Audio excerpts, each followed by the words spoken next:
right. So, how does a business owner know if the breakthrough impact group is right for them? Well, I think part of my learning is really defining my core customer that is probably not for everybody, and that's just fine. You know, I think if you feel a little bit stuck in your business, you'd like to grow, you have passion for growth, but you're just not getting where you thought.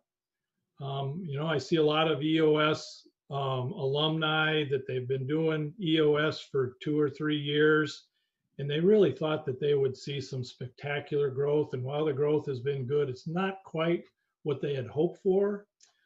The other thing that's common in my um, world is that business owner that just hasn't figured out life balance.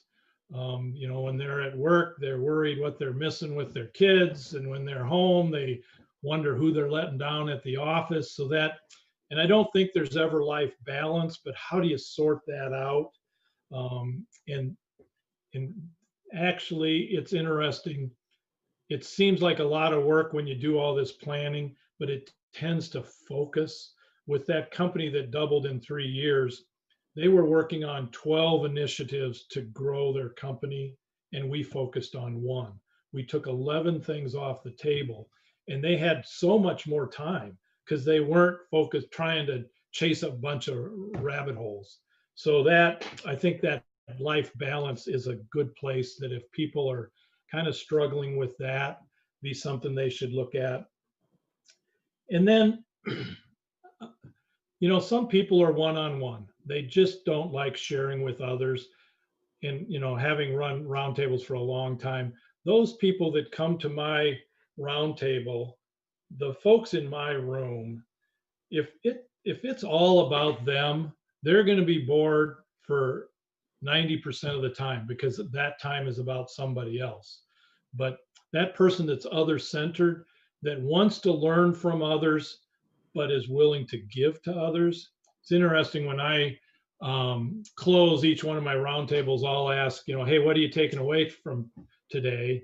And inevitably, the takeaway is not the question they came looking for an answer, but somebody else's question that they hadn't thought about asking themselves. And that was more impactful than the question that they thought was top of mind.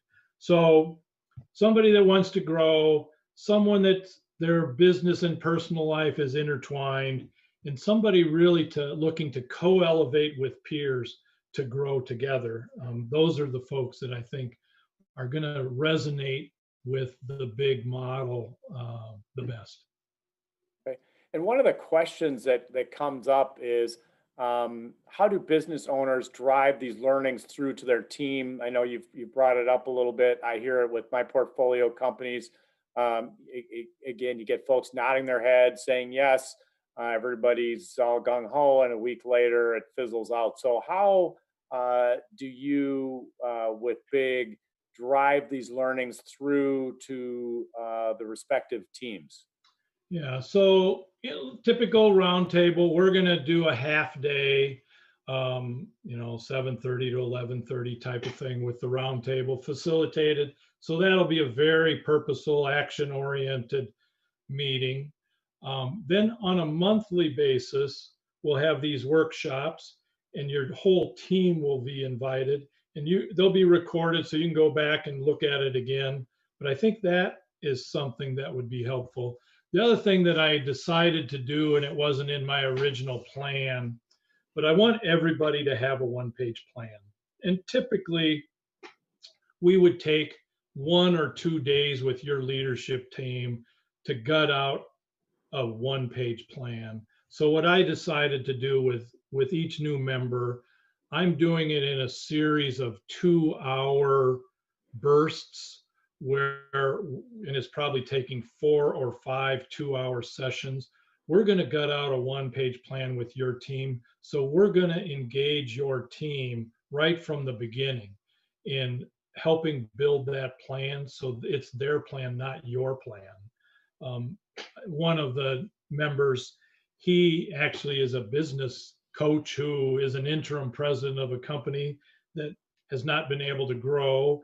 And when he offered this to his team, they said, well, Pete, didn't we just do that, last year? And he said, well, I did it, but none of you participated. And so this forced everybody to participate, highly engaged. It just is a different atmosphere because his team's involved from the beginning. And so they'll see as he brings things back from his roundtable experience, as they see the workshops, it'll add to the base of knowledge that they already have. So they are getting some one-on-one coaching. And then I anticipate that on the quarterly, we'll have to do some sort of quarterly interaction to make sure that each one of the members' plans are on track and sharpened for the next quarter. Okay. Good question.